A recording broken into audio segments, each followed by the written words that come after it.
साची प्रीत हम तुमसे जोरी। वाहिगुरु जी का खालसा, वाहिगुरु जी की फतेह। आज हम शहीदे आजम सरदार भगत सिंह के जीवन के बारे में बात करेंगे। आज उनका शहादत का दिवस है।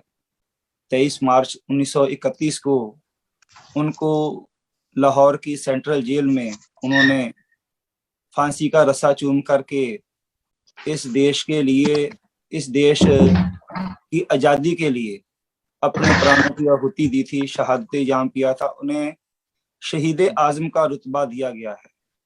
देश में शहीदी तो कईयों ने पाई है, शहादत तो कईयों की है, मगर शहीदे आजम का जो रुतबा है वो शहीद भगत सिंह के नाम पर लगा है। कहते हैं कि जब उनकी शहीदी होती है तो उनकी उम्र 23 साल और 5 महीने की सारी उम्र थी। और वो एक सिर्फ जुझारू योद्धा ही नहीं थे, उनके साथ में उनको दुनिया के हर एक तरह की पॉलिटिक्स पढ़ने का भी ज्ञान था।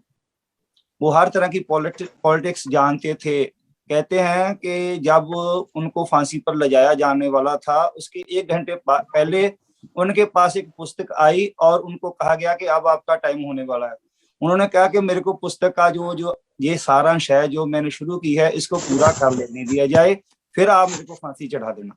कहने की बात है कि उनको किताबों से, ज्ञान से भी उतना ही लगाव था, इसके उनको उनके इन गुणों को मुख्य रख करके जो है उन्हें शहीद आजम सरदार भगत सिंह कहा जाता है, शहीद आजम।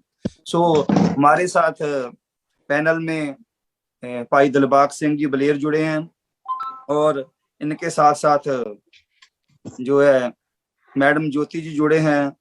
हमारे सत्कारयोग वकील साहब हमारे साथ जुड़े हैं, एडवोकेट साहब, वो भी इनके साथ जुड़े हैं। मैं भाई दिलबाग सिंह बलेर से बात जानना चाहता हूँ कि आप इनकी जो जीवनी के बारे में शुरू से जो है, क्योंकि हम पंजाब से आते हैं और इनका जो सारा परिवार था वो शहीदी देने वाला परिवार है, कुर्बानी करने वाला परिवार है।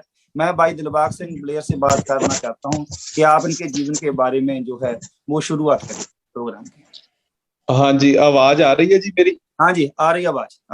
हाँ जी, मैं आप जी ਸਾਰਿਆਂ ਨੂੰ ਬੜੇ ਅਦਬ ਸਤਿਕਾਰ ਨਾਲ ਤੇ ਸਾਰੇ ਸਰੋਤਿਆਂ ਨੂੰ ਜੋ ਵੀ ਆਪਾਂ ਨੂੰ ਸੁਣ ਪਾ ਰਹੇ ਨੇ ਫਤਿਹ ਅਰਜ਼ ਕਰਦਾ ਹਾਂ ਜੀ। ਵਾਹਿਗੁਰੂ ਜੀ ਕਾ ਖਾਲਸਾ, ਵਾਹਿਗੁਰੂ ਜੀ ਕੀ ਫਤਿਹ।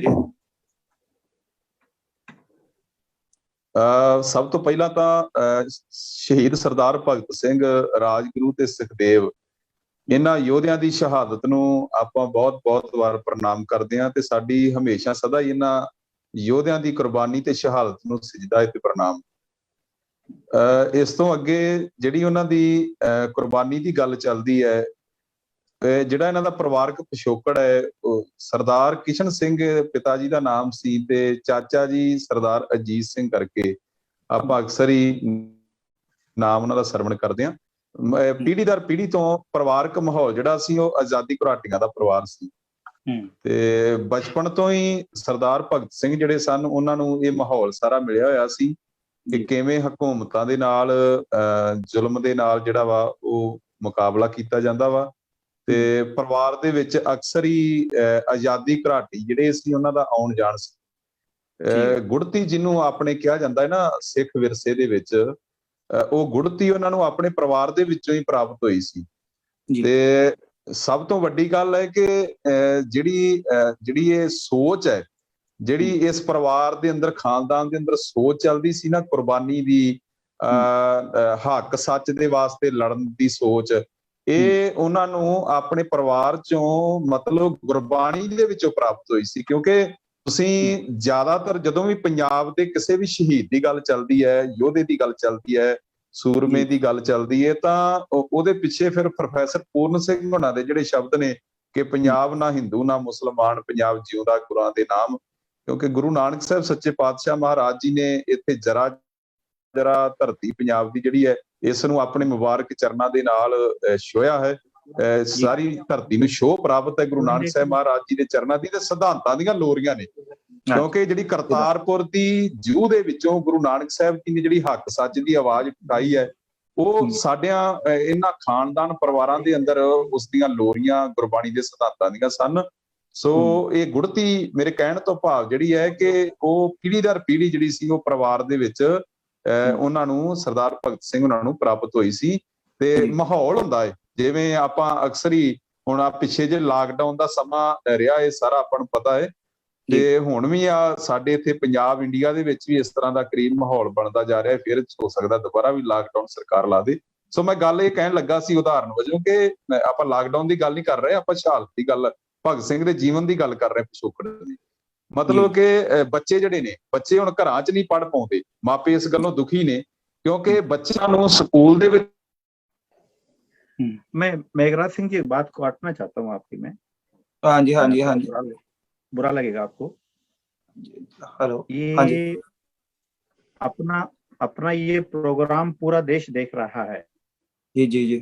और पंजाबी बहुत कम लोग जानते हैं, पंजाब में जानते हैं, हरियाणा के टच में होंगे, दिल्ली में जानते होंगे।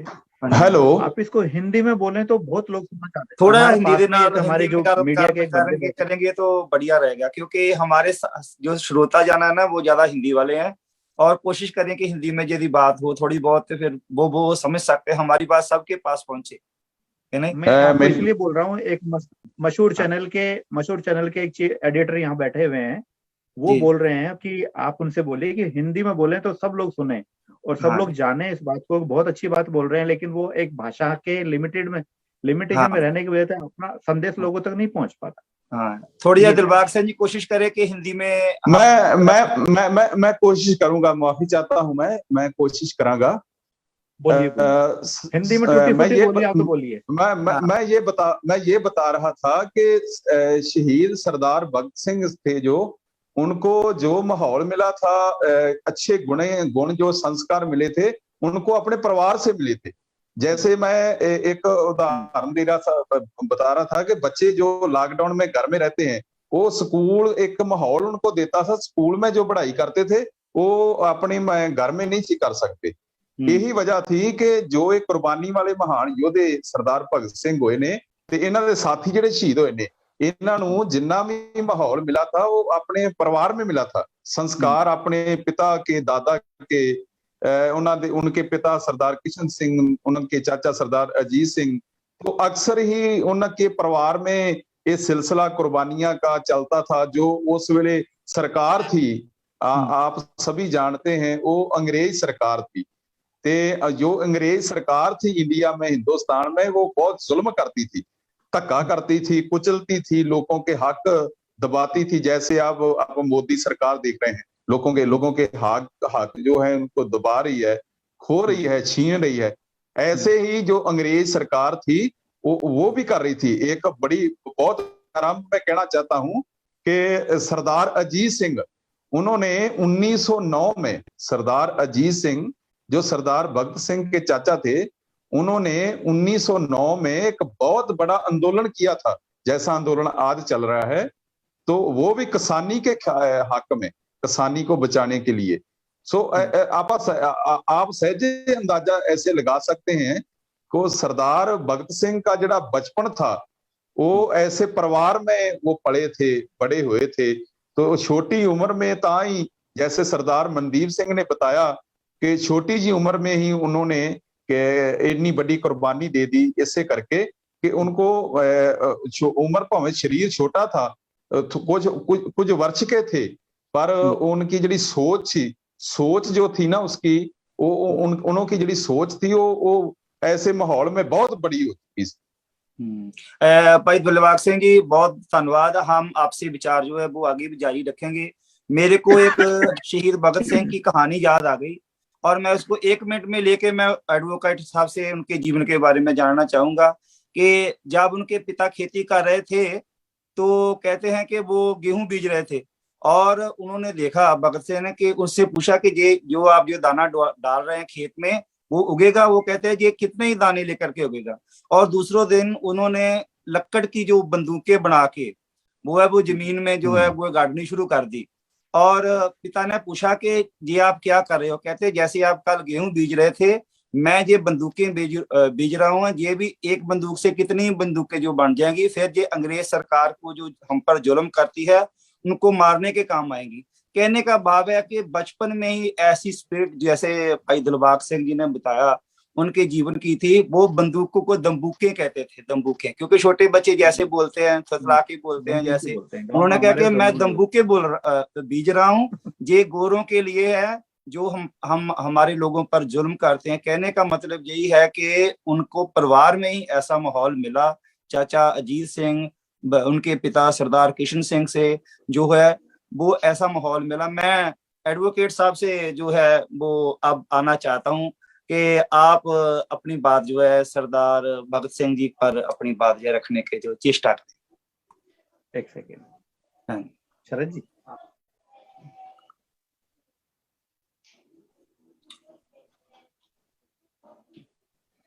जी ऐसा है साहब, सरदार भगत सिंह जी के बारे में मैं नहीं ज्यादा जानता, लेकिन जितना अब तक पढ़ा है जी और जितना वर्तमान हालात से देखा है, जी जितना हम लोगों ने एजुकेशनली प्रैक्टिकली और जितना देखा है जी, उस हिसाब से ये था कि भगत सिंह ने छोटी सी उम्र के अंदर जो शहादत दी जी, उस शहादत को उन्होंने इसलिए दिया कि जो नवयुवक हैं जी वो कभी भी इस बात के लिए पीछे ना हटें, जब देश हित हो, समाज हित हो, कौम का हित हो, हाँ, और इंसानियत के लिए अगर जीना पड़े, मरना पड़े, तो नवयुवकों को पीछे नहीं हटना चाहिए।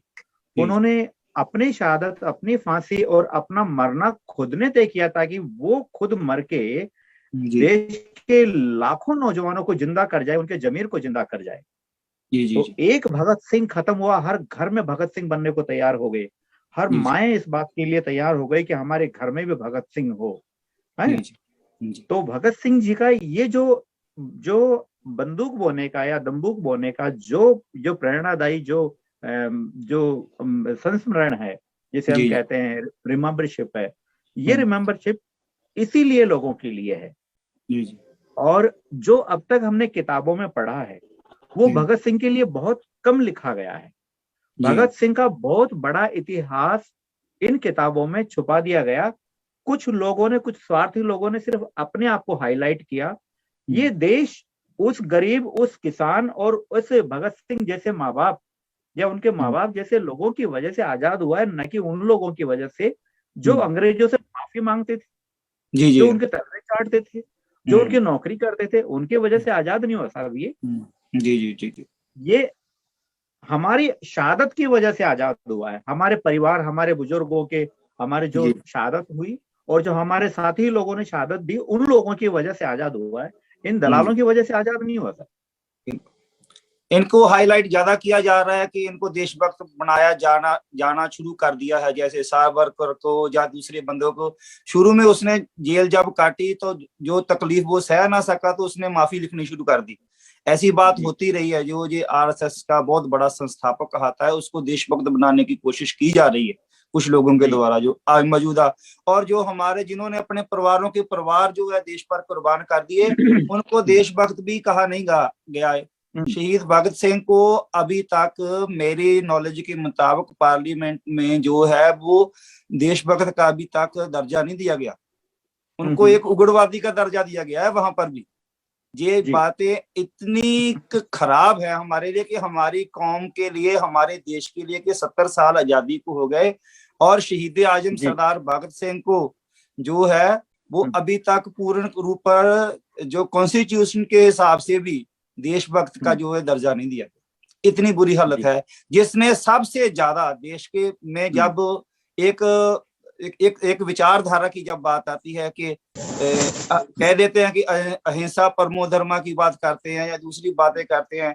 जब शहीद भगत सिंह जेल में जाकर के 63 दिन की जो एजिटेशन रखते हैं, भूख हड़ताल, वो किस लिए कि छोटे छोटे बच्चों पर जो है वो जुल्म किया जा रहा था, जो अकाली लहर के बच्चे थे उन पर जुल्म किया जा रहा था, और अपने राइट्स के लिए कि हम जो हैं वो पॉलिटिकल प्रिजनर हैं, जो जंगी कैदी होते हैं हमारे साथ वैसा व्यवहार किया जाए। क्योंकि जो गोरे कैदी थे उनके साथ कुछ और तरह का व्यवहार होता है, उन्हें बढ़िया खाना, बढ़िया सब कुछ दिया जाता था।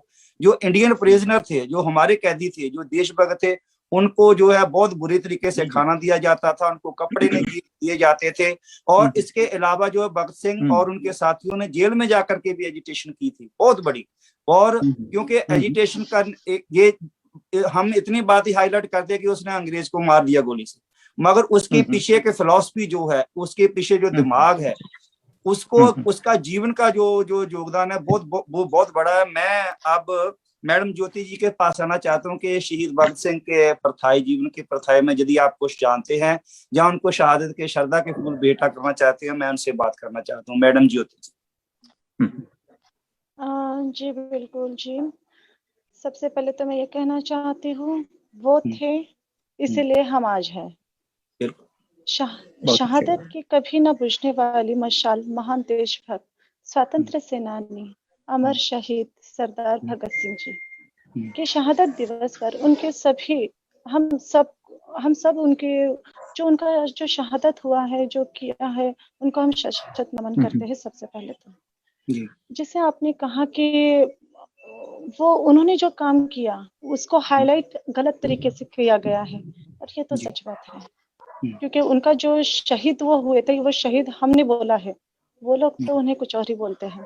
तो हमें ये देखना नहीं है कि वो लोग क्या बोलते हैं, हमें पता है हमारे जो लोग हैं वो क्या थे, हमें उनका इतिहास हमें दोहराना है, हमें लिखना है, क्योंकि अब हमारे पास पावर है लिखने का, तो हम लिख सकते हैं उनका सही इतिहास। तो जैसे कि कहा जाता है, जैसे भगत सिंह जी ने ही कहा था, जब जरूरत थी चमन को तो लहू हमने दिया, अब बाहर आई तो कहते हैं तेरा काम नहीं।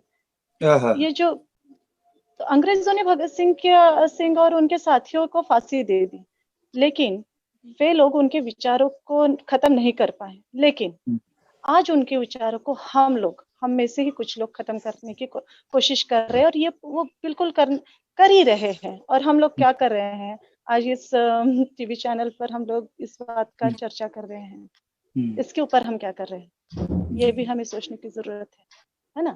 हम बस इतना कुछ डिबेट कर ले, हम उनको आज ही के दिन याद करें, ये तो नहीं है ना। हमें उन्हें रोज याद करना है, और उनका जो एक एक काम है, उस काम को हमारे बच्चों को बताना है, सबको बताना है कि क्या थे वे लोग।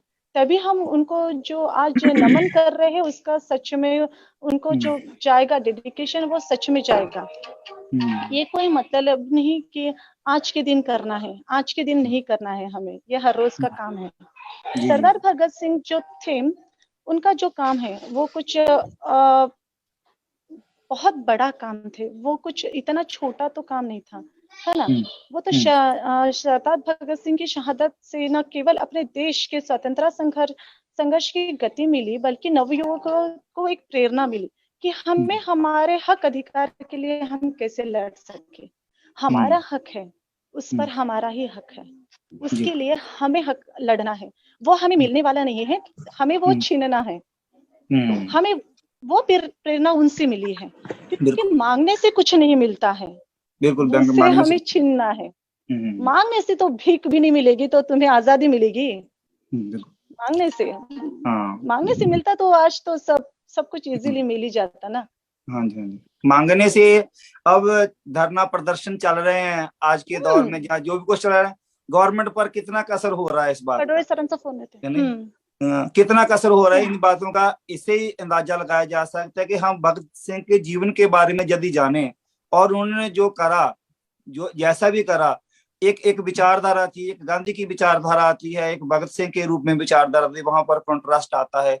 इससे पहले जो नामनिर्वर्तन आंदोलन हुआ था, जिसको गांधी ने 1922 के करीब जो है वो शुरू किया था, जब उस समय एक बहुत बड़ा मौका था कि देश को आजाद करने में वो एजिटेशन एक बहुत ऊपर चला गया था, और उसमें एक छोटी सी हिंसा हुई। कहते हैं, मैंने सुना है कि एक जगह पर यूपी में एक थाने को जला दिया गया भीड़ के द्वारा, और महात्मा गांधी ने वो आंदोलन एकदम वापस ले लिया। उसके बाद में जितना बड़ा नुकसान पूरे हिंदुस्तान में देशभक्तों का हुआ, वो बहुत बड़ा नुकसान था। और उसके बाद जो है अंग्रेजी सरकार फिर एकदम आ गई। और कहने का मतलब है, संघर्ष शुरू करना जो है बहुत आसान है, मगर उसको मुकाम तक पहुंचाना वो हर एक की बस की बात नहीं है। और ये जीवन में ये चीजें आती हैं, जब संघर्ष फेल हो जाती है ना, उसके बाद में मालूम पड़ता है कि लीडरों पर और लोगों पर क्या बीती है। और ऐसा हुआ भी, और बहुत बड़े बड़े जुल्म हुए उस समय, क्योंकि संघर्ष को शुरू करना जो है एक ऐसा संघर्ष जिसपे गवर्नमेंट के पैर हिले, वो संघर्ष जो था वो शहीद भगत सिंह और उनके साथियों ने किया इतनी छोटी उम्र में। पहले तो उनके जो मार्गदर्शक थे वो करतार सिंह सराभा थे, जिसको 17 साल की उम्र में फांसी चढ़ा दी, 17 साल की उम्र में। और मैं सरदार दिलबाग सिंह जी के साथ फिर जुड़ना चाहता हूँ। कोशिश करें कि आप अपनी बात हिंदी में रखें, क्योंकि हमने इन सबको जो है, क्योंकि काफी ज्यादा हमको तो जैसे पंजाब से हम आते हैं, हम तो शहीद भगत सिंह के बारे में काफी कुछ मालूम है, मगर दूसरे अपने श्रोता जाने हम उनको ज्यादा से ज्यादा नॉलेज दे सकें अपने वॉइस ऑफ मानवता चैनल की तरफ से। ऐसी हम कोशिश करते हैं। सरदार दिलबाग सिंह जी, आप भगत सिंह जी के जीवन के बारे में, उनके जो स्टूडेंट लाइफ थी उनसे शुरू करें, और वो आगे कैसे जाके नौजवान भारत सभा बनाते हैं, कैसे कैसे देश में आगे चलते हैं, आप उनके बारे में और हमें बताने की चेष्टा करें। सरदार दिलबाग सिंह।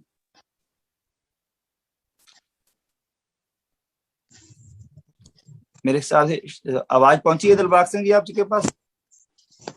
दिलबाग सिंह जी, मेरे ख्याल में आई थिंक आवाज नहीं पहुंच रही शायद उनके पास। सो मैं फिर एडवोकेट साहब, आप एक्टिव हैं जी? जहाँ जी बिल्कुल एक्टिव है। हाँ, तो मैं ये बताना चाहता था कि उनकी स्टूडेंट लाइफ जो थी ना, उसमें उन्होंने एक नौजवान भारत सभा जो है वो कानपुर में आके उनका गठन किया था, जिसमें महाराष्ट्र से, यूपी से, बंगाल से, पंजाब से सारे स्वतंत्रता सेनानी इकट्ठे हुए थे।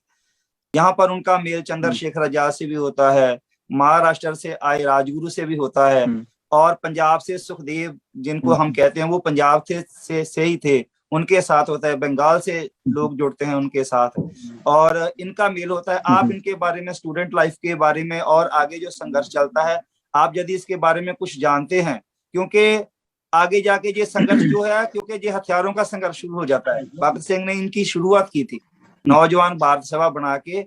एक साइड पर तो वो एजिटेशन वाला जो आज भी काम चल रहा है, वो फार्मूला आज भी फिट नहीं बैठ रहा, और इन्होंने एक हथियारबंद तरीके से जो है वो एक संघर्ष जो है वो शुरू किया था। आप इनके बारे में अपने विचार जो है रखने की चेष्टा करें। मुझे इनके एक्चुअली क्या है कि जो समाज के अंदर या अब जो सिलेबस में जो इतिहास मौजूद है वो तो उड़ा तो दिया ही हो, आप लोगों से सुनने को मिल रहा है कि ऐसा भी था। मैं आप लोगों को एक बात कहना चाहता हूँ, छोटी सी, थोड़ा सा हटके में इस बारे में, कि एक तो हमें ये एस्पेक्ट नहीं करना चाहिए कि ये हमें शहीद का दर्जा देंगे या नहीं देंगे। चोर उचक्के क्या शहीद का दर्जा देंगे? इनके दर्जे की हमें जरूरत नहीं है। जो खुद तड़ी पा रहे हैं, जो खुद बलात्कारी हैं, खुद हत्यारे हैं, जो खुद देश के गद्दार हैं, जो देश को गुलाम रखने में जिनका बहुत बड़ा योगदान है, उनका हमें शहादत किया, उनके तमगे की जरूरत नहीं होनी चाहिए हमें। मैं एक वकील होने के नाते साफ सुथरे शब्दों में कहता हूँ, चोर चक्कों की, बदमाशों की, जब बलात्कारियों की, तड़ी पारों की जगह जेल में है, न कि शासन प्रशासन में है। एक तो ये चीज। दूसरी चीज क्या है कि हमारे जो स्टूडेंट है, स्टूडेंट के बारे, उनके स्टूडेंट की लाइफ के बारे में मैं नहीं जानता ज्यादा, लेकिन मैं आगे के लिए एक बात कहना चाहता हूँ कि स्टूडेंट्स को सबसे पहले जो भगत सिंह का जो इतिहास जो आप बता रहे हैं वो उनको पढ़ना चाहिए, और पढ़ने के साथ साथ भले ही चाहे हम लोग एक एजुकेशनल रूप से ज्यादा ना उतरे, लेकिन एक चीज में जरूर उतरे कि उनके सिद्धांतों के हिसाब से देश प्रेम प्लस कानून के साथ और संविधान के साथ हमें धीरे धीरे इस देश को आजाद कराने के लिए एक मुहिम चलानी चाहिए। क्योंकि हमारा स्टूडेंट विंग जो स्टूडेंट है वो सबसे ज्यादा गलत दिशा में जा रहा है। ठीक, गलत क्यों जा रहा है? उसको यही पता नहीं कि राजनीति ज्वाइन करने से पहले किसी पार्टी का हमें एजेंडा देख लेना चाहिए, उसका एजेंडा सही है या नहीं, समाज और देश के हित में, जनसंख्या के अनुपात में सामाजिक समानीकरण के रूप में है कि नहीं, संविधान सबके लिए कहता है तो वो है कि नहीं, प्लस हमारे जो भगत सिंह जो शहादत है, वो शहादत हमारे जो व्यक्तिगत व्यवहार है, जो स्टूडेंट्स का व्यवहार है, उसके अंदर उतारी जानी चाहिए ताकि वो आगे लोगों के लिए काम आ सके। तो स्टूडेंट जो वन वे भाग रहे हैं, कभी इस पार्टी में, कभी इस पार्टी में, कभी इस पार्टी में, ये नहीं होना चाहिए। उनको उसका एजेंडा देख लेना चाहिए कि उसका एजेंडा भगत सिंह की सोच और समझ के हिसाब से आजादी वाला था या फिर गुलामी वाला है। बस इतना मैं कहना चाहूंगा। मैं एक बात, सरदार दिलबाग सिंह जी सुन रहे हैं आप मेरे को? सरदार दिलबाग सिंह जी, दिलबाग सिंह जी के साथ शायद हमारी बात जो है वो पूरी तरह पहुंच नहीं पा रही है, और हम अपनी बात कंटिन्यू रखेंगे मैडम ज्योति जी से। और क्योंकि आज का जो एजिटेशन है, क्योंकि आज 90 साल हो गए शहीद भगत सिंह जी की कुर्बानी को। 23 मार्च 1931 को यदि हम देखें तो आज पूरे 90 साल हो गए। आज भी हमें, पहले तो अंग्रेज सरकार जो बाहर की सरकार थी वो हम पर रूल करती थी। आज जो है ये नए तरीके से ये लोग जो उनसे भी ज्यादा भ्रष्ट और उनसे भी ज्यादा जालिम है, उनके साथ जो है वो मुकाबला चल रहा है, पूरे देश का मुकाबला चल रहा है। चाहे हम अलग अलग एरिया से जो है वो एक एजिटेशन कर रहे हैं। आप जो है भगत सिंह जी के जीवन से लेकर प्रेरणा लेके आप क्या संदेश देना चाहेंगे जो है आज के लोगों को इस एजिटेशन के बारे में? मैडम ज्योति शांति को बात। जी बिल्कुल। देखिए, भगत सिंह जी के जीवन से तो हमें उनका बहुत छोटा जीवन काल रहा है। जस्ट वो 23 इयर्स के थे तभी उन्हें फांसी पे चढ़ाया गया था। इतनी छोटी उम्र में उन्होंने जो कर दिखाया वो तो ना तब की पीढ़ी कर पाई, ना अब करेगा, ना आगे कोई कर पाएगा। ये तो इम्पॉसिबल चीज है, तो नहीं हो पाएगा, क्योंकि 23 इयर्स में तो हमारे बच्चे क्या करते हैं यह हमें पता है। भले हम उन्हें कितना भी अच्छा सिखाए या हम उन्हें कितना भी कुछ बोले, तो उनके जीवन काल से हमें हर एक किस्से, क्योंकि वो इतने छोटे उम्र के थे, फिर भी उन्होंने जो लिखा, भगत सिंह जी ने जो लिखा था, अछूतों का सवाल नाम का एक लेख उन्होंने लिखा था। आई थिंक जून 1928 में उन्होंने ये लेख लिखा था उन्होंने। तो वो इतना विद्रोही था, क्योंकि तब उन्होंने ये लिखा था कि अछूतों के लिए उन्होंने क्या करना चाहिए। ये तो हम लोग आज आवाज उठाते हैं, लेकिन उन्होंने तब 23 इयर्स के पहले ही ये लिख चुके थे वो, कि अछूत सवाल नामक अपने लेख में जो उन्होंने लिखा था। भगत सिंह कहते थे कि उठो अछूतो कहलाने वाले असली जान सेवकों तथा भाइयों, उठो संगठनबद्ध हो, अपने पैरों पर खड़े होकर पूरे समाज को चुनौती दे दो। तब देखना कोई भी तुम्हारे अधिकार देने से इनकार करने की जरूरत न कर सकेगा। तुम दूसरों की खुराक मत बनो, दूसरों के मुंह की ओर न ताको, लेकिन ध्यान रहे नौकरशाही के झांसों में मत फंसना। यह तुम्हारी कोई सहायता नहीं करना चाहता है, बल्कि तुम्हें अपना मोहरा बनाना चाहता है। ये जो उनका लेख है, इसमें इतनी एक हम लोग उसके पंक्तियां ले लेना तो उसमें से बहुत कुछ अर्थ निकलेगा वहां पर जो भी है। यही पूंजीवादी नौकरशाही और वो आगे लिखते हैं कि यही पूंजीवादी नौकरशाही तुम्हारी गुलामी और गरीबी का असली कारण है, इसीलिए तुम उसके साथ कभी न मिलना, उसकी चालों से बचना, तब सब कुछ ठीक हो जाएगा। तुम असली सर्वहार हो, संगठनबद्ध हो जाओ, तुम्हारी कुछ हानि न होगी, बस गुलामी की जंजीरें कट जाएगी। उठो और वर्तमान व्यवस्था के विरुद्ध बगावत खड़ी कर दो। धीरे धीरे होने वाले सुधारों से कुछ नहीं बन सकेगा। साथियों, सामाजिक आंदोलन से क्रांति पैदा कर दो तथा राजनीतिक और आर्थिक क्रांति के लिए कमर कस लो।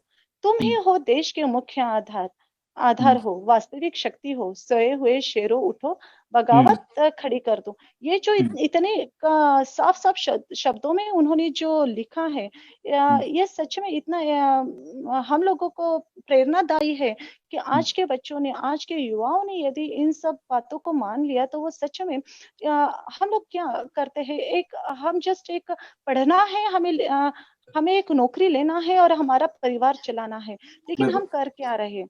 उतने में हम लोग सीमित हो गए। लेकिन हमारा समाज कहाँ जा रहा है, हमारा देश कहाँ जा रहा है, आज की परिस्थिति हमारी क्या है, हम कौन से मुकाम पर खड़े हैं? ऐसा ही चलता रहा, ये जो आज की परिस्थिति चल रही है, तो हम बहुत जल्द गुलामी के बढ़ रहे हैं, उसकी तरफ बढ़ रहे हैं, जैसे बढ़ रहे हैं। ये हम हमारे खुली आंखों से देख रहे हैं। खुली आंखों से हम लोग ये देख रहे हैं, हम लोगों को पता है कि ये होने वाला है, पर हम कर क्या रहे हैं? तो ये कुछ हमें स्टेप उठाना है। तो ये जो सारी बातें हैं, छोटी छोटी बातें हैं, ये हमें समझने की जरूरत है और हमें बगावत करने की जरूरत है हमारे हक के लिए, हमारे आजादी के लिए। जो आजादी का आंदोलन उन्होंने चलाया, वही आजादी का आंदोलन आज हम युवाओं को चलाना है, हम सबको चलाना है। हम यही सीख ले सकते हैं भगत सिंह जी के इस अवसर पर। हाँ, सरदार दिलबाग सिंह जी, आप सुन रहे हैं जी हमें? सरदार दिलबाग सिंह जी, आपके पास आवाज हमारी पहुंच रही है? आपका कुछ इंटर कनेक्शन जो है वो सही नहीं बैठ रहा है और आपके पास हमारी बात पहुंचनी है। हम आपसे सवाल करना चाहते हैं मगर आपकी आवाज नहीं चल रही है। तो मैं यही कहना चाहता हूं कि जो भगत सिंह का जो जब हम जीवन देखते हैं ना, ज्यादा से ज्यादा भी जाते हैं, और उन्होंने पहले तो अपने से जो है वो थोड़े से पहले जो शहीद हुए थे, सरदार करतार सिंह जी सराबा, 17 साल की उम्र में वो उनको फांसी के फंदे पर लटकाया गया था। और वो खुशी खुशी, ये नहीं कि उनको जोर जबरदस्ती ले जा करके फांसी चढ़ा दिया गया, उन्होंने खुशी से आप जा करके रस्सा चूमा और फिर जो है जामे शहादत पिया। ऐसी स्पिरिट थी सरदार करतार सिंह के रूप में भी। और एक कहते हैं ना, एक तो जबरदस्ती किसी को जो है वो, इन्होंने कोई रहम की अपील भी नहीं की थी अंत तक, जो है ये बात भी आती है। आज वो साम्राज्यवाद का मुद्दा जो है बहुत बड़ा मुद्दा बन गया है कि बड़े बड़े लोगों को सारा काम दे दिया गया है, बड़े परिवारों को जो है कारपोरेट जगत को जैसे काम दिया गया है।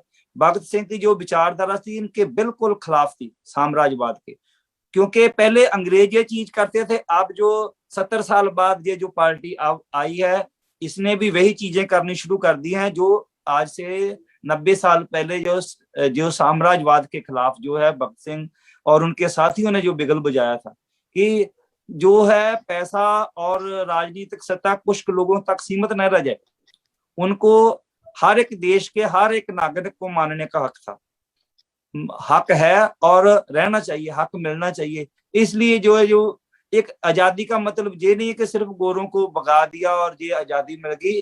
लोगों के अधिकार, जैसे भीमराव अंबेडकर साहब की बात आती है, उन्होंने ये दिए अधिकार दिए।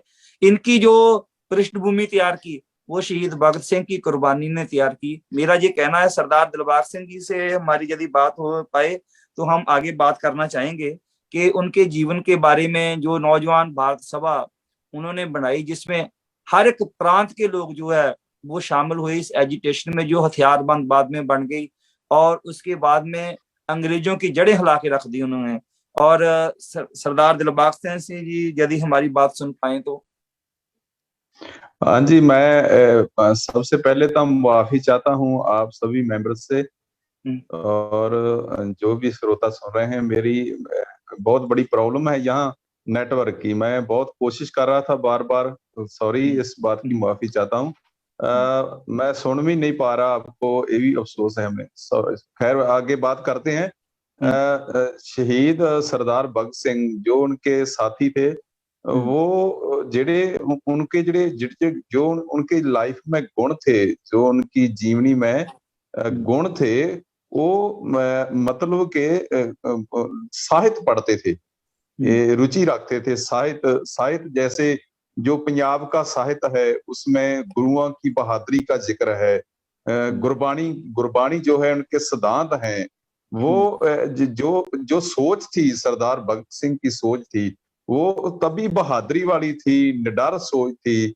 वो कुर्बानी की सोच रखते थे, वो हक की जंग लड़ते थे। क्योंकि जो देखो ना, जो शहीद होते हैं वो किसी एक देश के नहीं होते, वो मानवता के लिए, मनुष्यता के लिए सोच लेके चलते हैं, सभी को बराबर हक मिले, ऐसी सोच लेके चलते। वो तो एक सौड़ी सोच है ना, इन हाकिमों की सौड़ी सोच है कि अपने खित्ते तक उनको सीमित रखना है। ये ऐसे ही जो गुरु नानक साहब की जो सोच है, गुरबाणी को जो सिद्धांत है, वो ब्रह्मंडी है, यूनिवर्सल है। तो ऐसे ही जो भक्त होते हैं, जो शहीद होते हैं, उनकी सोच भी ब्रह्मंडी होती है। वो देशों की हदों के ऊपर उठ जाते हैं। सो हक तो यहीं भी मिलना चाहिए। सरदार भगत सिंह की सोच जो है, विदेशों में भी जो लोग लेके बैठे हैं, कहीं भी एजुकेशन करना हो तो सरदार भगत सिंह की जो है रोल मॉडल है होंगे, वहां रोल मॉडल होंगे। इस करके ये नहीं हम कह सकते कि वो कल्ले भारत के लिए शहीद थे, क्योंकि जो शहीद होता है उनकी सोच परमात्मा की सोच जैसी होती है, तो परमात्मा किसी एक देश का नहीं होता। गुरबाणी ये हमें शिक्षा देती है। बिल्कुल बिल्कुल बिल्कुल बिल्कुल एग्जैक्ट। और ऐसा है कि लोगों तक अपनी बात कैसे पहुंचा सके हम लोग। भगत सिंह ने एक योजना बनाई थी, मैं ये बात अपनी एड अप इसमें करना चाहता हूँ कि जब ये उनका जो हथियारबंद आंदोलन चल रहा था ना, तो गवर्नमेंट ने फिर निगलेक्ट करना शुरू कर दिया था। जब लाला लाजपत राय पर हमला किया गोरों ने, जब उन्होंने एजिटेशन करना चाहा, तो उनको उस हमले में जो है कुछ दिनों के बाद में उनकी मौत हो जाती है। और भगत सिंह एक क्योंकि ऑफिसर होता है सैंडर्स, उसको मार करके भगत सिंह की मौत का बदला लेते हैं। एक साइड पर उस समय ये फिलॉसफी चल रही थी कि आप एक मुंह पर यदि कोई थप्पड़ मार दो, आप अपनी दूसरी जो है गाल आगे कर दो। एक फिलॉसफी गांधी की ये फिलॉसफी चल रही थी। और भगत सिंह की फिलॉसफी ये चल रही थी कि ईंट का जवाब जो है ना, वो पत्थर से देना है। यदि कोई आपके मुंह पर तमाचा मारता है तो उसका हाथ उखाड़ के फेंक दो। उनकी फिलॉसफी ये थी, क्योंकि उसके यदि आप ऐसा करेंगे ना, एक्शन का रिएक्शन करेंगे, तो उसका असर जो है वो गवर्नमेंट पर, सिस्टम पर ज्यादा हिट करेगा। ऐसी भगत सिंह की सोच थी। और गांधी की सोच ये थी कि लोग मारे जाएंगे हमें, और उनको तरस आएगा, वो अपने आप हट जाएंगे। जो ऐसी सोच के से जो है वो लोगों पर कोई बहुत ज्यादा फर्क नहीं पड़ रहा था, आज भी नहीं पड़ रहा। आज हम अहिंसा कर रहे हैं। जायज रूप में हथियार हमेशा हर एक टाइम पर हथियार उठाने वो जायज नहीं है, मगर जब जरूरत पड़ जाए तो हथियार उठाना पड़े, तो उसमें जो है वो गलत बात भी नहीं है। जब आपकी बात कोई सुने ना, आपको जो है धरातल में धकेला जाए, और फिर आप जो है वो शांति से कैसे बात चला सकते हैं, वो कभी हो ही नहीं सकता। इसलिए कहते हैं कि जब बात नहीं सुनी गई, अंग्रेज उसको मार दिया। और एक फोटो बताई जाती है, जो फोटो आपके पास भी होगी, हमारे पास भी होगी। उस पर जो है ना, भगत सिंह का सर पर एक टोपी है और उनकी मूछें हैं, कोई उनको क्लीन शेव किया गया है, और ऐसी गोरों के टाइप की फोटो पूरे देश में जो है फिर फैलाई गई है। और ये एक सच्चाई वाली मैं आपको बात बताना चाहता हूँ कि भगत सिंह का इतिहास कैसे मैनिपुलेट किया गया है।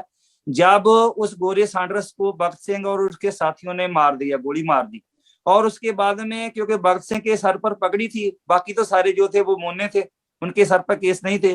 भगत सिंह सरदार था, तो वो उनके गवर्नमेंट के ट्रैप में आ गए। और उन्होंने रातों रात प्लान किया कि भगत सिंह, क्योंकि उनका रूप बहुत बढ़िया था, गोरे रंग के थे, लंबे थे, जवान थे, और उन्होंने कहा कि भगत सिंह आपको ना अब अपने केसों की कुर्बानी देनी पड़ेगी देश की कुर्बानी के लिए। और उस समय एक मूवमेंट के लिए, कुछ समय के लिए गोरी सरकार की आंखों में जो है वो धूल देने के लिए उन्होंने एक अपना रूप बदला था। जो फोटो है वो ज्यादा मशहूर वो हो गई जो उन्होंने एक फॉर द टाइम बिंग की थी, और वो अंग्रेजी जो है पैरे से उन्होंने निकलना था, और वहां पर वो निकले, उनको गोरा बना के अंग्रेज की तरह, क्योंकि वो इंग्लिश जानते भी थे, और उनकी आंखों में जो है वो धूल फेंक के वो है वो वहां से निकले, और वो वही फोटो जो है मशहूर हो गई। उसके बाद में एक मूवमेंट चलती है, अंग्रेजों पर फिर असर नहीं होता। और जो भगत सिंह की जो मूवमेंट है, जहां तक मैं जानता हूँ, कि वो दो हिस्सों में बंट गई। एक चंद्रशेखर आजाद थे, वो कहते कि मैं जीवित जब तक जीवित रहूंगा, मेरे शरीर में प्राण है, मैं अंग्रेजों के हाथ नहीं लगने दूंगा। वो क्योंकि हेड थे नौजवान सभा के। और एक भगत सिंह की सोच ये थी कि अब ये सुन नहीं रहे हैं, अब हमें जो है अपनी कुर्बानी देनी पड़ेगी, अब हमें गिरफ्तारी देनी चाहिए कुछ लोगों को, ताकि मैं गोरी सरकार के सामने जाकर के उनको काउंटर कर सकूं, उनके साथ में जाकर के उनका मुकाबला कर सकूं। ऐसी सोच लेकर के भगत सिंह और उनके एक साथी जो बुटकेश्वर दत्त, जिनका नाम आता है इतिहास में, उन्होंने लाहौर असेंबली में जो था वो जाकर के, जब उनकी सभा लगी थी, जैसे हमारी पार्लियामेंट नहीं लगी होती वैसे एक सभा लगी हुई थी उनकी, उसमें जाकर के एक बम फेंकने की जो प्लानिंग बनाई, वो बम किसी को मारने के लिए नहीं था, एक सूचना देनी थी उन लोगों को असेंबली में जाकर के बम फेंके कि आपके कान लोगों तक, आप लोगों की आवाज नहीं सुन रहे, और आपके कानों को खोलने के लिए मैं जो है ये बम चला रहा हूँ। और उन्होंने जब बम वहां पर फोड़ा, तो वहां पर कोई भी एक भी बंदा घायल नहीं हुआ। और उसी समय भगत सिंह इनकलाब का जिंदाबाद का नारा लगाते हुए वहां पर खड़े हो गए, भागे नहीं। तब अंग्रेजों ने डरते मारे पहले तो उनसे डरे और उसके बाद में उनको गिरफ्तार कर लिया। और फिर बाद में जो है ये भी केस चला, जो बम फेंकने वाला केस चला, और इसके अलावा फिर सैंडर्स का केस भी खुल गया, इसलिए उनको इन दोनों केसों में मिला करके फांसी हुई। और जेल में जो है उन्होंने एक तरीके से जो ऐसे संघर्ष किया है, यदि हम उनके जीवन के बारे में जाने तो आज जो संघर्ष चल रहा है ना, उसके लिए ये बहुत प्रेरणादायक। जो भगत सिंह का शहीदी दिन मनाने का कारण यही है, ये नहीं है कि हम उनके एक शहीदी के दिन को ही याद करते हैं। उनका जो जीवन, जो 23 साल का जो जीवन है ना, उसमें जो 4-5 साल का आखिर वाला जीवन है, वो इतना कमाल का है, इतना कुछ वो हमें दे के गए हैं, हम लफ्जों में उनको थोड़े से समय में बयान ही नहीं कर सकते। उनका इतना बड़ा जीवन था। और मैं वकील साहब से भी बात करना चाहूंगा कि अंग्रेजों को जो है वो कान खोलने के लिए भगत सिंह ने जैसे असेंबली में वो बम फेंका भी उनके कान खुल जाए, तो लाल किले पर भी अभी थोड़े से पहले 2-3 महीने पहले एक हमारी जिम्मेदार भाइयों ने भी एक जाकर के, किसानों ने भी एक जाके संदेश दिया था, वो किसानी तिरंगे के साथ में निशान साहब जला करके कि आप हमारी बात नहीं सुन रहे, आप हमारी बात सुनो। एनी हो, हमारे लीडर्स ने उनका बहुत ज्यादा साथ नहीं दिया और वो आंदोलन अब किसी तरीके से चल रहा है और आगे उम्मीद करते हैं कि वो आगे भी चलेगा। भगत सिंह की सोच से है, उनको प्रेरणा लेने की जरूरत आप समझते हैं कि नहीं समझते हैं एडवोकेट साहब?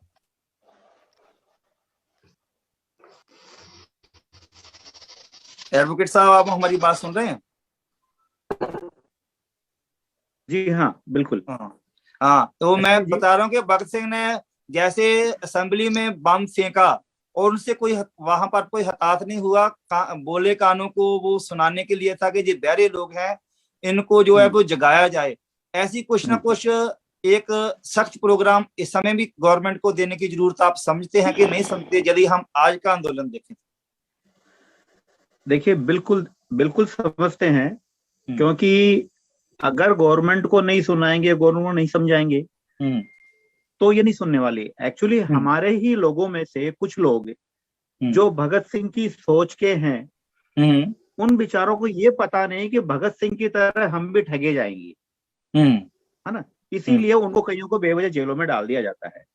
और जो हरामखोर टाइप के लोग हैं, जो हमारे ही कई बार हमारे आंदोलन में अंदर घुस जाते हैं और घुस करके हमारे आंदोलन को, जो संवैधानिक आंदोलन है, उसको बदनाम करने के लिए हमें बेवजह शहीद कराते हैं या हमें बेवजह अदालतों में घसीटने के इंतजाम करवाते हैं। जैसा कि वो एक, वो क्या नाम उसका, मंदिर पर क्या नाम था उस बंदे का? दीप सिद्धू। दीप सिद्धू एक आपराधिक षड्यंत्र के तहत बीच में आया ना। इसी तरीके से आपराधिक षड्यंत्र के तहत ही हमारे कई जो पहले आंदोलनकारी थे, जो देश आजाद के टाइम थे, उनको मरवाया गया। और जब उन्होंने, और ये जो हमारे जो लीडर थे, जो पहले लीडर थे, उन लोगों ने, जिनमें मैक्सिमम में, अब मैं क्या कहूँ, इन लोगों का नाम लेकर के बोलना पड़ता, थोड़ा बुरा लगता है इन लोगों को।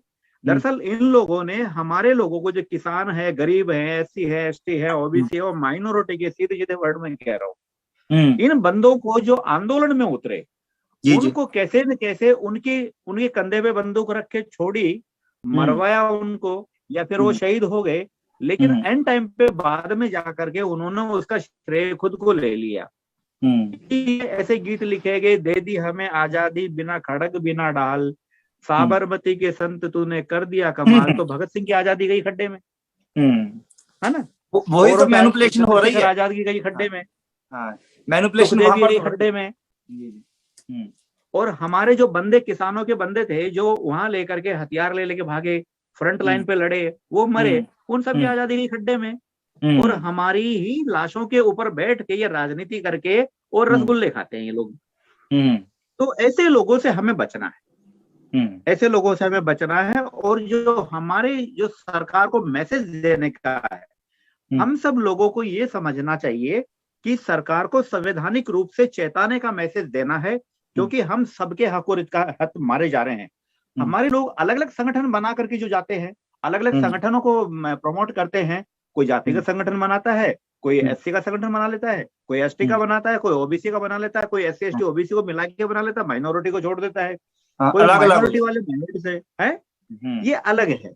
वो आंदोलन आजादी का था, वो आंदोलन आजादी का हमें ये सोच लिया था भाई हमें करो या मरो का नारा करना है, करो या मरो करना है, हम करेंगे या फिर मरेंगे, तो नहीं करे तो भी मरेंगे। तो आज की डेट में हमें यही देखना है कि देश को करीबन 75% तो इन बदमाशों ने बेच दिया।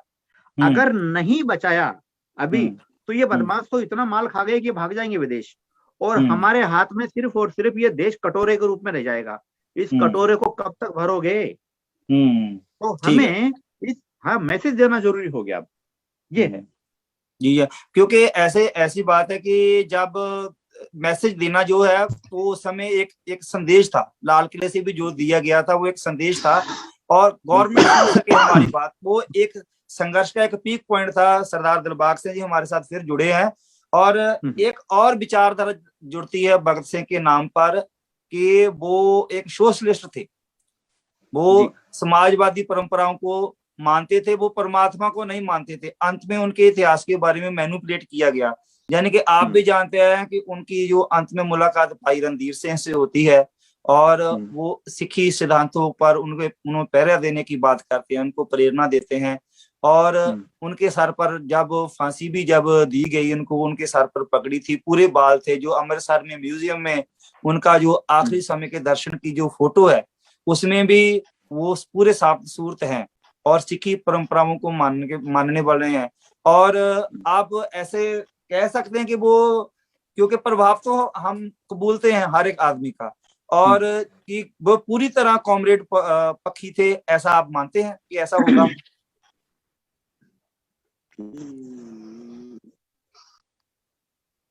हेलो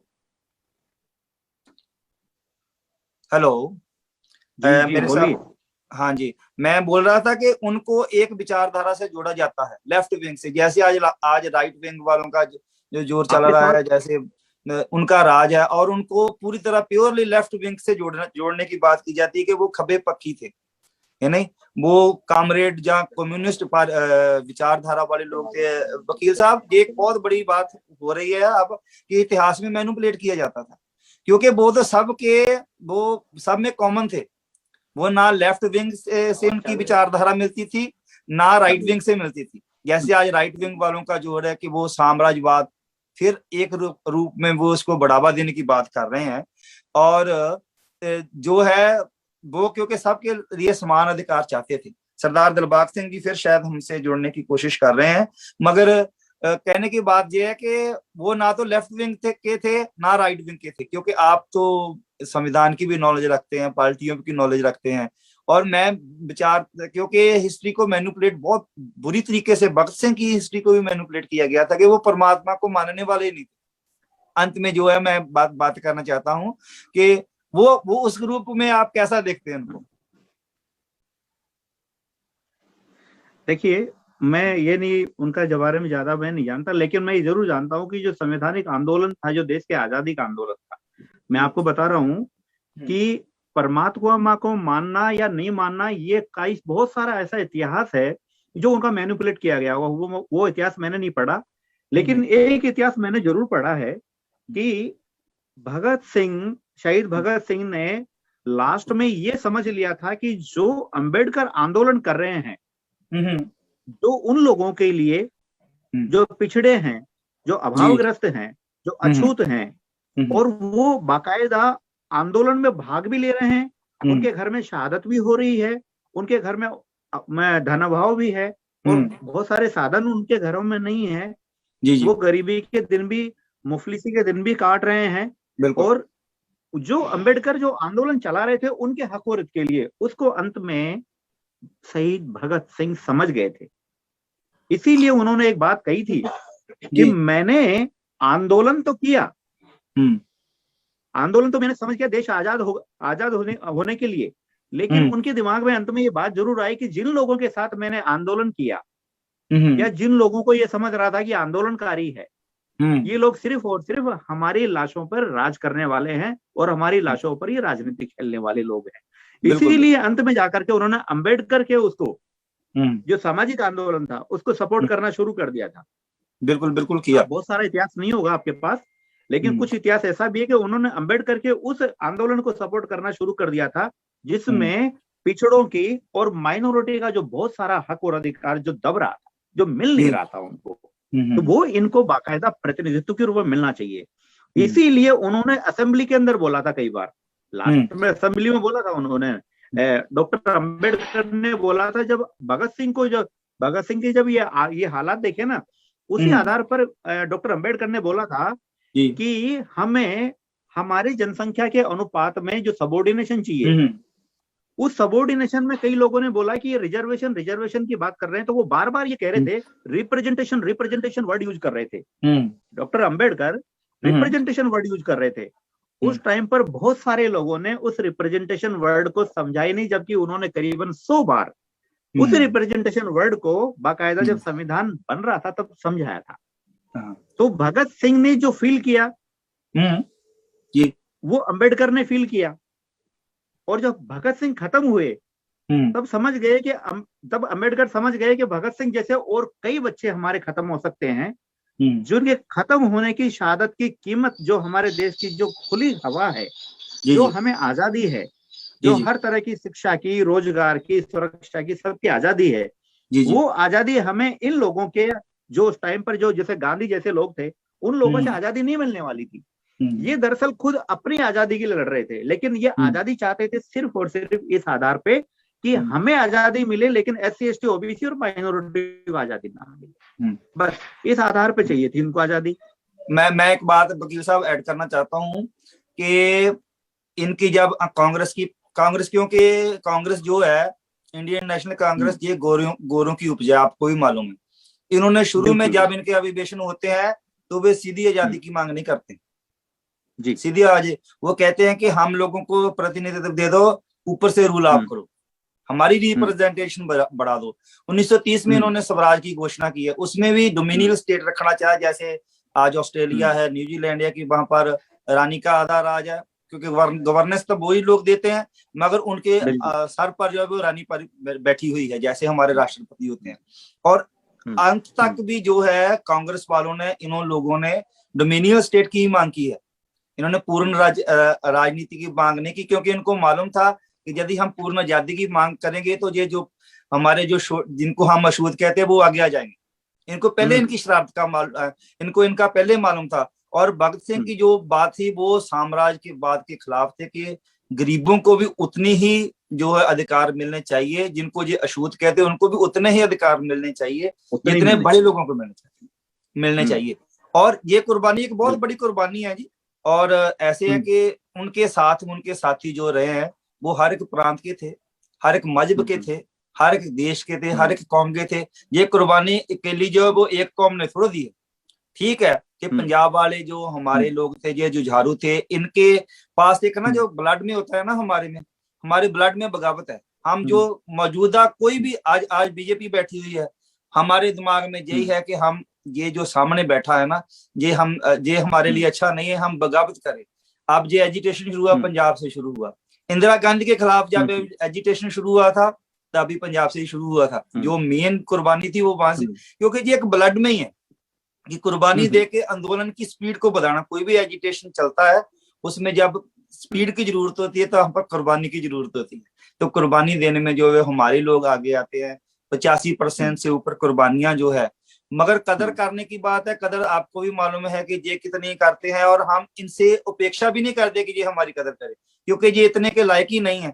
ये सावरकर को ही ये उपाधियां दे सकते हैं, वो भगत सिंह को उपाधियां देने वाले हम इनमें हिम्मत ही नहीं है कि वो उनको दे सकते। हमें इनकी उपाधियां चाहिए ही नहीं चाहिए। एक बात बताइए, जो खुद अन्याय कर रहा हो उस आदमी से उपाधि लेना, अरे ये उपाधि दे तो भी नहीं ले हम तो। हाँ जी। हमें इनके हाथों की उपाधि हमें नहीं चाहिए। हमें तो हमारा जो इतिहास, जो हमने वास्तविक इतिहास है, जो स्वर्णिम इतिहास है, वो हमारे बच्चों को हमें बताना, जिस इतिहास को इन्होंने छुपाया और मनगढ़ंत इतिहास इन्होंने बरसों से लिख करके हमारे ऊपर थोप दिया, हमारी एजुकेशन में थोपा, हमारी एजुकेशन का सत्यानाश किया, और हमें ये बताया कि हम यही लोग क्वालिटी वाले हैं और हम इनके गुलाम हैं। और एक वर्ण व्यवस्था जो कि पुष्यमित्र शुंग ने जो वर्ण व्यवस्था लागू की थी, उस वर्ण व्यवस्था के प्रतिछाया बाकायदा इनके राज में शामिल हुई। जैसे ही देश आजाद हुआ तो नेहरू ने सबसे पहले क्या किया, सारी यूनिवर्सिटीज के जो डीन थे, जो प्रोफेसर थे, जो उनके वाइस चांसलर थे, वो सबके सब ब्राह्मण बना दिए, सबके सब ब्राह्मण बना दिए। सभी स्टेट के जो राज्यपाल है वो ब्राह्मण बना दिए, सभी स्टेट के सीएम ब्राह्मण बना दिए, जिसमें चीफ सेक्रेटरी, डीजी, सब के सब ब्राह्मण बना दिए। कुल मिलाकर के ये है कि सारी व्यवस्था को इन्होंने अपने कब्जे में किया, जिसमें सबसे बड़ा कब्जे था यूनिवर्सिटीज। यूनिवर्सिटीज के सिलेबस में इन्होंने बहुत बड़ा चेंजेस किया, वास्तविक इतिहास को इन्होंने बदला, तोड़ मरोड़ कर पेश किया, ताकि हम उस इतिहास को पढ़ें, इनके इतिहास को पढ़े, इनके मनगढ़ंत इतिहास को पढ़े और हम इनके प्रति नतमस्तक रहे। बिल्कुल बिल्कुल ऐसा करने की जबकि कोशिश की, जबकि ये क्वालिटी वाले ही थे तो देश पराधीन क्यों रहा भाई? बिल्कुल बिल्कुल, क्योंकि बात है कि बाकी देश में जो है हाथ में क्यों गया, क्योंकि ऐसा ना गुलामों को और ज्यादा गुलाम बनाने की कोशिश करते हैं ये लोग। मैं मैडम ज्योति से भी जैसे भी बात कर रहा हूँ, क्योंकि वो हमारी बात सुनती जा रही हैं और उनको बात करने का मौका नहीं मिल रहा, और क्योंकि ये विचारधारा वाली बात है। और मैं ये कहना चाहता हूँ कि जो शहीद भगत सिंह, जो हमारा पंजाब का जो माहौल है ना, वो हमेशा से ही अग्रेसिव रहा है। हम एकदम मुकाबले के लिए तैयार हो जाते हैं, हमारा माइंडसेट पहले ही होता है कि हमें जूझना हमें ही पड़ेगा, शुरुआत हमें ही करनी पड़ेगी। जैसे शहीद भगत सिंह ने, करतार सिंह सराभा की 17 साल की उम्र थी, मदन लाल ढींगरा जो देश की आजादी में शहीद हुए वो बिल्कुल चाइल्ड थे, 12 या 13 साल की उम्र थी उनकी, उनको भी फांसी के तख्ते पर लटकाया गया, जिनके बारे में हमें मालूम ही नहीं है कईयों को। उनके कहते हैं कि जब उनको गिरफ्तार करके लेके गए ना, तो उनके हाथ हथकड़ियों से बाहर निकल जाते थे, वो इतने छोटे थे मदन लाल ढींगरा। उनसे भी, और हमारे देश के लोगों को उनके बारे में पता ही नहीं है, वो कितनी बढ़िया बढ़िया कुर्बानियां दे गए। और हमें पढ़ाया क्या जा रहा है, मुगलों के बारे में पढ़ाया जा रहा है। अब ये सावरकर को आगे लाए, वो श्यामा प्रसाद मुखर्जी को अब आगे लाने की बात कर रहे हैं। कहने का मतलब है कि वो मैनिपुलेटेशन बहुत बड़े लेवल पर हो गया। और हमें सबको आज का जो प्रोग्राम करने का यही मतलब है कि हमें ये इनका जो झूठा इतिहास जो पढ़ाना चाहते हैं, हमें इनको जवाब देना है। वॉइस ऑफ मानवता चैनल हमने बनाया इसलिए है कि हम इनको जवाब दे सके कि सच्चा इतिहास क्या है, जो हमारे गुरुओं की शिक्षा क्या है, जो हमारे देशभक्तों ने कुर्बानी की है, वो किस आधार पर की, और आप क्या करना जा रहे हैं। ये वॉइस ऑफ मानवता का यही मैसेज है जो हम देना चाहते हैं। ये हमारा प्रोग्राम ये एक श्रद्धांजलि देने के लिए नहीं है। हम भगत सिंह जी के जीवन के बारे में 1 घंटा हो गया है हमें बात करते हुए। कहने का मतलब यही है कि हम उनके वो पक्ष जो आम लोग नहीं जानते, उनके बारे में जो है वो दुनिया जान सके। और मैडम ज्योति जी से मैं बात करना चाहूंगा, और अपने श्रद्धा के फूल भी आप भेंट करें शहीद भगत सिंह को, और अपने अंतिम जो विचार हैं जो भगत सिंह जी के प्रथा है वो अपने रखने की चेष्टा करें। मैडम ज्योति। जी बिल्कुल, देखिए भगत सिंह को श्रद्धा के फूल तो हमारे मन से ही रहेंगे, हर हिस्से रहेंगे, क्योंकि हमें तो वो हमारे प्रेरणा स्थान है, उनसे हमें प्रेरणा लेनी है, उनके जीवन काल से। तो ये तो है, क्योंकि भगत सिंह जो थे ये तो नास्तिक थे, सब बोलते थे, क्योंकि उन्होंने जब लास्ट उनका जो एंड था तब भी उन्होंने वही कहा था कि नहीं, मुझे तो ईश्वर को याद नहीं करना है, यदि मैं आज ईश्वर को याद कर लूंगा तो फिर मेरा जो जीवन काल है, जो मैंने मेरे दम पर जो मैंने किया है उस पर तो पानी फिर जाएगा। तो ये सब है। और उनके यही तो मैनिपुलेशन किया उन्होंने, क्योंकि भगत सिंह सच्चा परमात्मा को मानने वाले थे, यही मैनिपुलेशन की है, यही बात। ये लोग यही कर सकते हैं सर, इन लोगों को कुछ और आता नहीं है। इन लोगों को कुछ आता होता तो हमारा देश बहुत बढ़िया तरीके से चलता। इन लोगों को और कुछ नहीं आता। इन लोगों को जो सच्चा इतिहास है उसको तोड़ मरोड़ के खुद का जो बढ़ावा है वो दिखाना है, क्योंकि इन लोगों का कोई इतिहास ही नहीं है। ये लोग बाहर से आए हैं, इनका इतिहास क्या है? ये लोग बाहर से आए, हम पर कब्जा किया है, हमारा सब कुछ छीन लिया है, हम लोगों को गुलाम बना रहा है, इनका कौन सा इतिहास है? तो ये लोग तो इनका इतिहास बनाने के लिए, इनका नाम बड़ा करने के लिए हम लोगों को तो ये ऐसा करने ही वाले हैं। तो हम लोगों को अब ये हमें हमारे महापुरुषों का जो इतिहास है वो हमें सामने लाना है, उनकी जो सारी बातें हैं वो हमें सब तक पहुंचाना है। तो ये काम तो अब हमें करना है, क्योंकि हमारे जो इतने महापुरुष महानायिकाएं हो गई है, उनका इतिहास किसे पता है? बहुत से कम लोगों को पता है। तो जब तक ये हम लोग बताएंगे नहीं तब तक पता नहीं चलेगा। आज भगत सिंह जी के ऊपर बात चल रही है, कल सबके ऊपर चलने चाहिए। बिरसा मुंडा जी, उन्होंने भी इतने छोटे उम्र में जो बगावत कर लिए थे, तो वो सबको पता होना चाहिए। बाबा साहब जी के बारे में तो सभी जन जानते हैं, लेकिन ऐसे बहुत से हमारे महापुरुष है कि जिन नहीं नेक्स्ट पता मंथ है। हम तो उनका ये प्रोग्राम रखेंगे जरूर, स्पेशल प्रोग्राम जो है उनकी बर्थ एनिवर्सरी सबके पर ऊपर रखना है होना हमने। चाहिए, सबके ऊपर रखना चाहिए, ताकि सब क्या है था इतिहास, ये इतिहास हम सबको पता होना चाहिए। जो लुप्त हो चुका है, जो लुप्त कर दिया गया है, हुआ नहीं है, उसे कर दिया गया है, तो उसे निकालना हमें है। इतिहास को होता ही क्या है कि उसे हम गड़े मुर्दे उखाड़ना कहते हैं ना, हम लोग इतिहास उसी को कहते हैं। तो हमें हमारे गड़े मुर्दे उखाड़ना है जो हमारे हक अधिकार के थे, और वो हमें बताना है। और शहीद भगत सिंह जी के बारे में तो मैं इतना ही कहूंगी कि उनके बारे में हम जितना सीखे, जितना पढ़े उतना कम है। उनके हर एक लाइन के ऊपर हम लोग PhD कर सकते हैं, इतना बड़ा उनका काम है। तो हम उनसे प्रेरणा लें बस, और हम हमारे हक अधिकार के लिए लड़े, बस इतना मुझे यहाँ पर कहना है। और मेरा ये कहना है, अपना कहना है कि जब भी इस देश में संघर्ष की बात होगी, जब सबसे पहले जो नाम आएगा दिमाग में, वो आएगा शहीद आजम सरदार भगत सिंह का। जब भी इस देश में आने वाले समय में बात होगी, तो संघर्ष जब शुरू किया जाएगा ना, तो हमारे लोग सेध लेते हैं शहीद भगत सिंह थे, और जो लेंगे सेध लेंगे, और जो बातें सुनेंगे, जो बातें उनकी पढ़ेंगे, वो कामयाब भी होंगे। और वकील साहब से भी, मैं एडवोकेट साहब से भी जो है वो लास्ट कमेंट्स लेना चाहूंगा शहीद भगत सिंह के शहीदी दिवस पर, कि आप क्या संदेश देना चाहेंगे? देखिए, बिल्कुल अभी शहीद भगत सिंह का जो आचरण था, जो उसका इतिहास है, जो उनका स्वभाव था, जो देश के प्रति समर्पण था, वो सच्चा समर्पण हमारे हाथों से कहीं न कहीं या तो हमारे हाथ नहीं लगा, और वो उन्होंने तोड़ मरोड़ करके पेश किया, सिर्फ एक आंदोलनकारी के रूप में, है ना।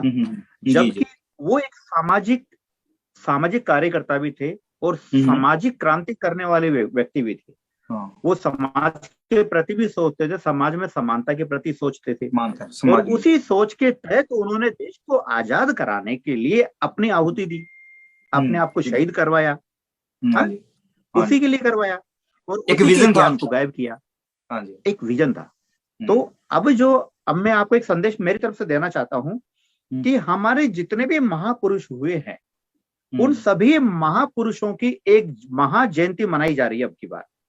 आप लोग भी उस जयंती को मनाइए। 14 अप्रैल अंबेडकर जयंती पर सभी महापुरुषों की जयंती मनाई जा रही है। मैसेज आ गया है, और पैम्फलेट लाने, क्योंकि हम भी वॉइस ऑफ मानवता की तरफ से पूरा दिन के प्रोग्राम रखेंगे। हम कोशिश करेंगे कि पूरा दिन, हाँ जी, क्योंकि हाँ बिल्कुल, बहुत बहुत अच्छी बात है।